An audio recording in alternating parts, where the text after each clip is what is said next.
Okay, everyone, welcome to England Media Centre here at KC Parks, joined by Morgan Rogers this afternoon. As ever, if we can have 2 questions per person so we can get around as many of you as possible.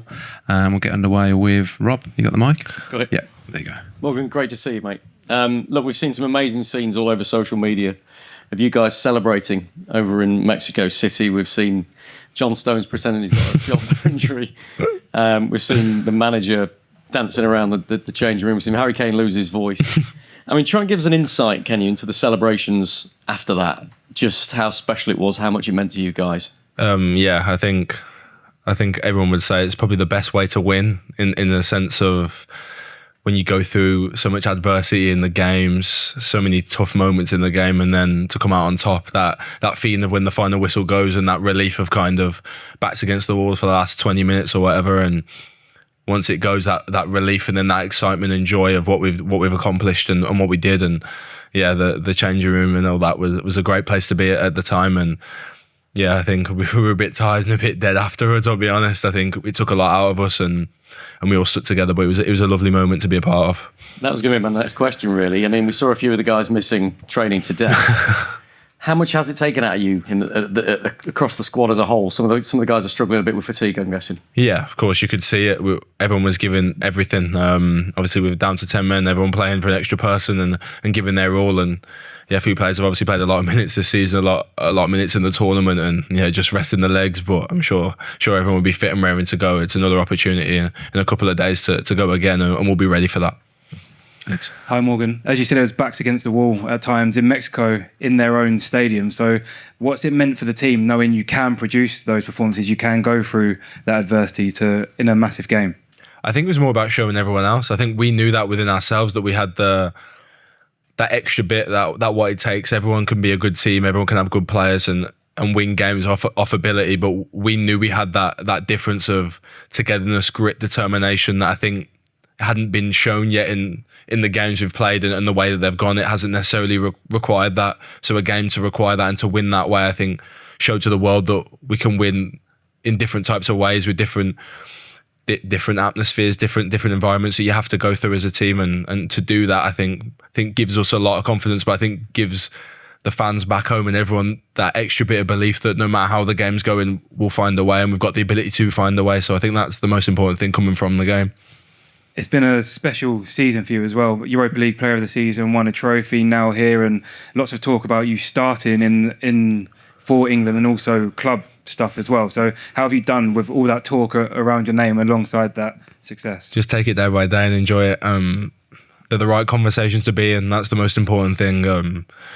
It shows I'm doing something right and I'm going along the journey and going along the step in a forward direction. That's all I want to do. I want to improve it and get better, and yeah, being in the right circles and being in the right environments allows me to do that. So those conversations are nice. I won't let them get too ahead of myself. But yeah, they are nice when people do talk about me in that way or want to put me against other players of ilk, class or quality, that it's just an honour to be a part of it and compared to where I was and where I've got to. So yeah, it's really nice. Morgan, I wanted to ask about 2 of the guys in the squad you're really close to. Firstly, Jordan Henderson, who you said earlier in the tournament was the best person you've ever met in football. Maybe just to elaborate a bit on that, and also what it says about him, that despite the fact he's got a broken bone, that he still wants to be around this group and have an influence right until the end of the tournament. That just shows exactly what he's like as a person and as a guy, and I think hopefully he can be still involved with us going for the rest of the tournament. He's not going to rule himself out, and neither are we. I think the belief he's got in his own body and his ability and his confidence and the way he is and what he kind of represents as a person is massive to our group, and he's everything really, and kind of the heartbeat of the group. And yeah, to see him this morning smiling and still as happy as he ever is, no matter what's happened in the last 48 hours or whatnot, it's so nice for us to just see him, and yeah, hopefully we can get him back out on the pitch as soon as possible, really. The other player is Jude, and when we spoke before the tournament, you said that sometimes you feel he's maybe a bit misunderstood, misinterpreted. The reaction he gets from the fans in the stadium is amazing, and he's playing like a man possessed in this tournament, isn't he? Yeah, I told you all that before. I said that you would. I'm not surprised, and neither is anyone in the squad, of how he's played, how he's performed, how he's taken big key moments in games. Even the game the other night, probably didn't start the game the way we've liked, and in the space of 5 minutes he's put his fingerprints on the game and kind of taken hold of the game, and that's the type of player he is, and that's the type of players you need in big moments, in tough environments, tough atmospheres. When things aren't going your way, you need your best players to stand up, and he's done that in pretty much every game so far. And yeah, we're not surprised. Right. Yeah, I don't think anyone else should be surprised, really. He keeps on doing it time and time again. Nice to see you, Morgan. With that in mind, Jude ended up playing up top towards the end. You've done that for Villa as well a couple of times this season. Is that something you maybe see as could be a future position for England? Yeah, maybe. I think we're happy to just do whatever is required in that moment, and we'd probably bring a different quality if we were to play in that position. Me and Jude, as to like of Ive or Ollie, possess different qualities, and that's what a squad's about. It's about everyone utilising and whatever the game needs might determine what type of player is needed in that position. And yeah, I think we're all ready. I think you can see we're all ready to give our all in whatever position's required, really. Ollie Watkins sat here last week, maybe the week before, lost track of time, and said you can go all the way to the top. What would the top be for you? What a question. The top would just be fulfill potential. When you're a young player, everyone talks about potential and what does that really look like, and it's about being consistent. I think it's the main thing. I think showing it in glimpses and spells is all nice and well, but you want to be able to do it on a consistent basis. I look at players in the room, in the training ground, like you likes of Harry Kane, you Judes, they've done it for 5, 6, 7, 8 years consistently, and that's the difference from a good player to a great player, and kind of that next level. And I want to take that step. I want to be in those conversations as the best player in England. I want to be in those conversations as the best players in Europe, and I've still got a long way to go and a lot of learning to do and a lot of development. But yeah, I think I'm on the right path of doing that, of learning from these players and just kind of getting my consistency right. I think that's the main thing about consistency. That is what is the key to being the best. Henry. Morgan, hi over here. Good luck in Miami. Thank you. Just on back in the dressing room and the John and Declan sort of comedy double act. I mean, for 9 months they were rivals during the season. Obviously, City and Arsenal. Does that show the sort of the club feel that you've got, the camaraderie they've got, that you've put all that to one side and you are this band of brothers? Yeah, massively. I think we go hard at it for 38 games a season, and them two obviously going at it all season for the league and stuff. And then to come here, you completely forget about it. We don't look at each other as clubs. You almost forget what clubs everyone plays for. It's just everyone together as one. And because the group's been quite consistent in the last year or so, a lot of the main core of the group have stayed, have been in the group. So when you're coming back to camp, it's just nice to see you again. It's not new. It's not so many new faces, which is I think what the manager was emphasising from the start, and you can see that coming to show in games and in big moments, and then obviously in the celebrations after them two being silly. So yeah, it's nice. Hi Morgan, can I ask you a couple about Ezri Konsa? He was very supportive of you earlier in the season when you were maybe struggling at the start of the season. How helpful has he been to you at both Villa and with England? Yeah, massive. He's a massive leader, a massive character here at Villa, and yeah, he's helped me in difficult moments this season, last season. Just that quiet, calming word, which he always is. He's never too high, never too low. He's just quite consistent, so he's a good person to lean on for me. And yeah, he's always someone that I look up to at club, and obviously here as well when it doesn't always go your way. And as a young player coming through, and he really does help me. And yeah, he's a big player to do that as well, coming from someone that's done what he's done in the game, and the level he's competing at as well can give his insight onto how he can deal with different things as well. So yeah, it's really nice to have him around, and yeah, I'm kind of lucky that I spend so much time with him. And do you think, I remember you responded to one of his social media posters with give him his flowers in capital letters. Do you think he gets the credit he deserves outside Villa? No, nowhere near. I think he's one of the best centre-backs in football, if I'm honest. I think at this World Cup, I think the ability that he's got and everything, he can do everything as a centre-back, never gets beaten, or strong in the air, strong in attack, or unbelievable on the ball. I honestly don't know a flaw in his game, and I think that's helped Villa that no one, probably a bigger club, has probably taken him in the last few years. I think that's helped us because I honestly don't know a problem in his game really, and yeah, I think it's nice that he gets the recognition and he can compete on the world stage, and everyone can see it come out of how good he actually is. But yeah, I think he does go under the radar massively here. In these conversations when we're talking about centre backs, he's right up there. Okay, if you can get your mic over there, and we'll go third row. Thanks. You go For me? Yeah. Markham. Here. on your right, please. Hey, hello, Marcelo from TNT Sports. Okay. You have a particular anthem this World Cup Wonderwall. How is being after the matches, going to the crowd and singing with them? Did you know the lyrics before? Yeah, I do know the lyrics. I don't think you're English if you don't know the lyrics, if I'm honest. I think it's such a known song. Everyone has to know the lyrics of that. If not, you better learn them quick. Yeah, special. They're memories that for a lifetime that you don't realise how special they are, and you just want to soak them all in with the fans and with the atmospheres. I've not really seen it before. I think it's a new thing this tournament, and we all talk about it after and all wait and all watch them, and it's just you're in awe of how many fans there are, how much it means to them and how passionate they are, and to share that moment's very special, and we all don't take it for granted. We appreciate it so much. It means everything to us. One last from my side. I think that you were concentrated before your match when Brazil was playing against Norway. Were you surprised when you see that your opponent to be Norway and not Brazil in the next phase? No, not surprised at all. They're one of the best strikers in the world, and when he's on the pitch, anything can happen. You can never be surprised if Erling scores 2 goals and they win a game. He's done it how many times over his career, and he keeps doing it. They're a difficult team. I watched a bit of the game, and they were the better team for large parts and deserve to be here. And it's going to be a difficult game. I think you can get bogged down in it sounding and being Brazil, but at the end of the day, if they don't beat Norway, then Norway deserve to be there, and that's who we're facing. So we need to look at it exactly the same as we would if it was Brazil. And it's going to be a really difficult game, and they've got really, really good players. Okay, before we go there, we've just got a trainee reporter called Djed Spence over here. Hello, mate. There's been a lot of speculation about in the recent weeks who's the fastest in the squad. Is it true Djed Spence is the fastest in the squad? Let's just say I wouldn't bet against you in a race. But there's a couple saying that they might have you. Anthony Gordon being one of them. So I'd like to see that race. We'll see who wins. But I wouldn't bet against you. He's been there. Morgan here, Arthur from ESPN Brazil. Talking about the next game, how do you expect to stop Erling Haaland, that you know pretty well?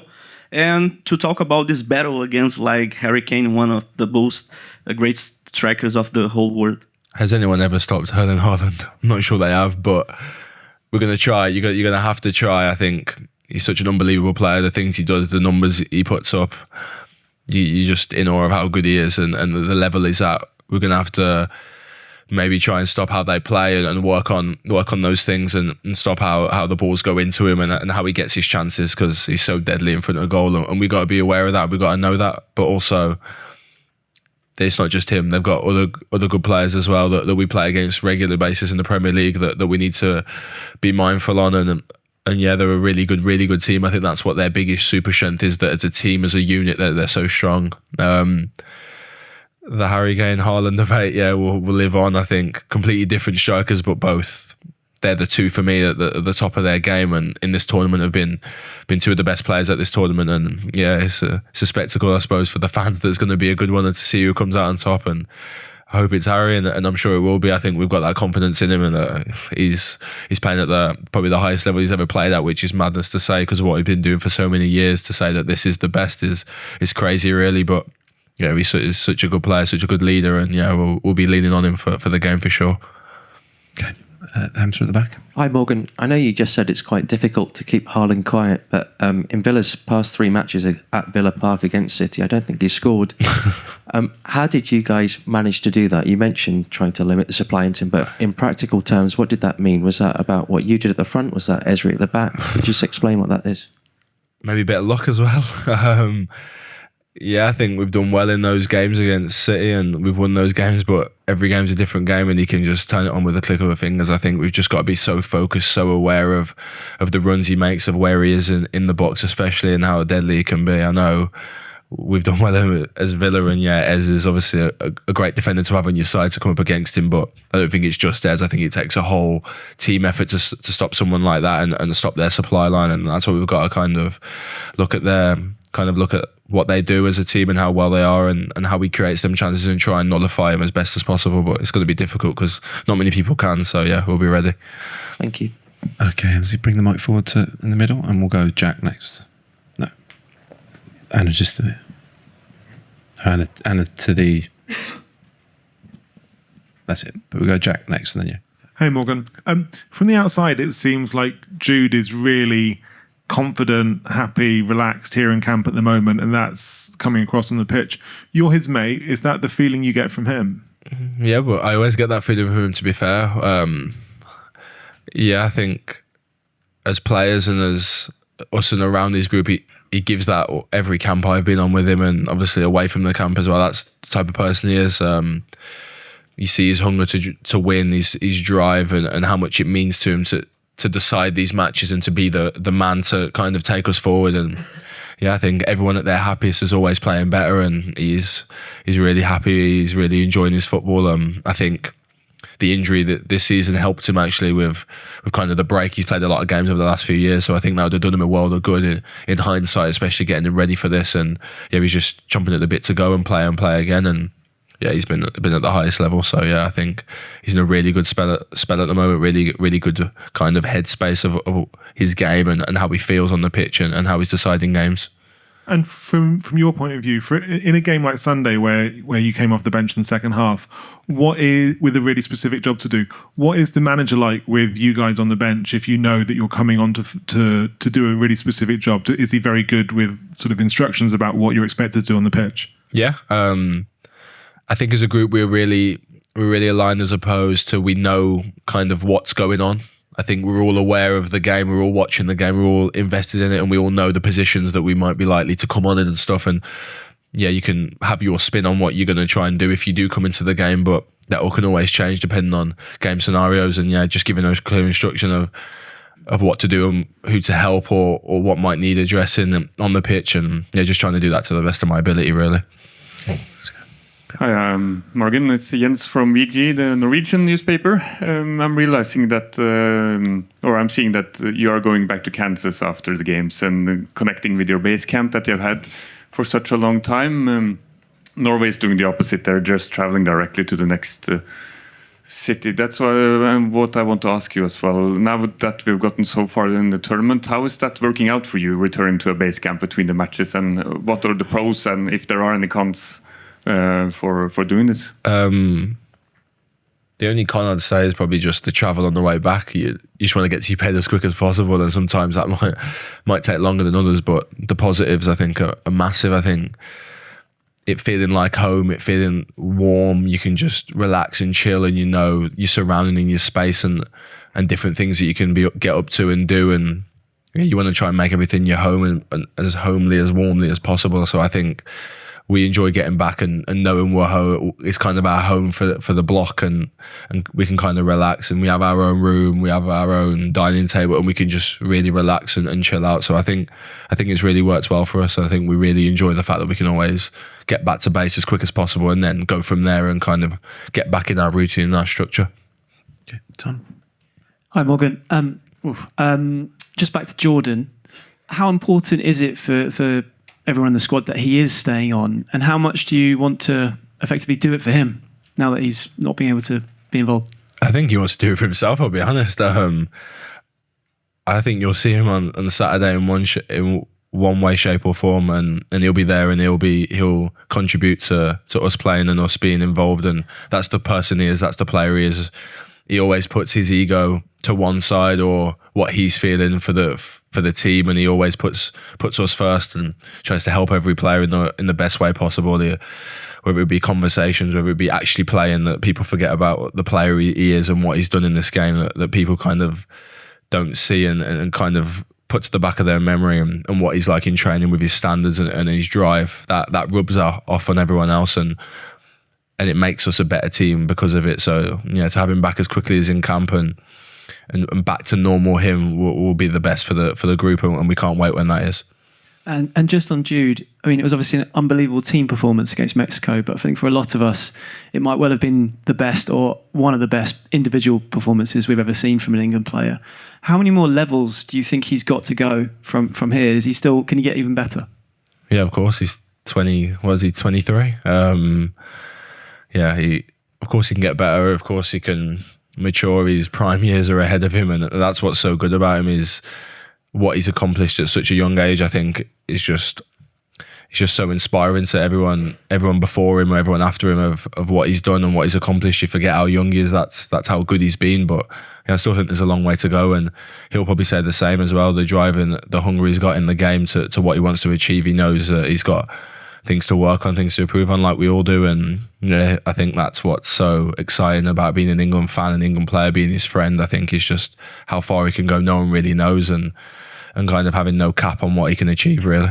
Okay, sorry to disappoint you, We've only got time for two more. Starting there. Hi, Morgan. Liz Conway, BBC Sport.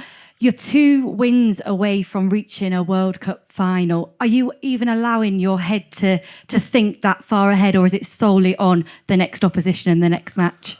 A bit of both. I think we're human, and you can't help think that every game win is a step closer to the end goal. But at the same time, if you take your eye off the ball for any second, I think that's where you can get punished in this game. It's really fine margins. It can be mentality of going into a game that can decide a game and be the difference. So I think we have to dust ourselves off. We've kind of broke it down to different stages of the tournament and how we attack it and how we see it going, and that can kind of switch our mindset kind of differently. And we're all aligned. We're all on the same page of attacking each game in the best way possible, really. So I think, it's difficult because we're all human and we're all excited as we should be, but at the same time, we know we've got a job to do, and it's still a long way away from that yet. Okay, next one. So a similar question, Morgan, almost like looking back to that amazing performance. How easy or difficult as a squad is it to switch yourselves back on mentally, so you sort of cherish those memories, but then you have to refocus on this game? I think quite easy because you want to make more. Now that game's done, this is the next biggest game ahead, and for a lot of us, this will be the biggest game being involved in, especially at a World Cup in the circumstances. So I think the drive to make more and to kind of go again, I think is the biggest challenge. But I think it's a challenge that excites a lot of this group, and I think that was the message today with our first training session back, is that we go for it again and we go and get more, and we can still improve and get better. And that's the nice thing about football. You can always improve on something. It's never the finished article or the end of anything, because there's a game around the corner that's going to give us different problems that we're going to have to step up in a different way, whether we play differently or whatever that may look like. We know we've got another challenge ahead. And I think that's the exciting part about being a footballer, is it's never done. It's never the end. You can always change and alter and kind of attack a different challenge. So we're ready, and we will be ready. Okay, thanks, and sorry again to disappoint those who are waiting. Cheers. I'll do a bit of crouching now. Right, Jed, do you know that? Yeah. Borrow you for 2 minutes.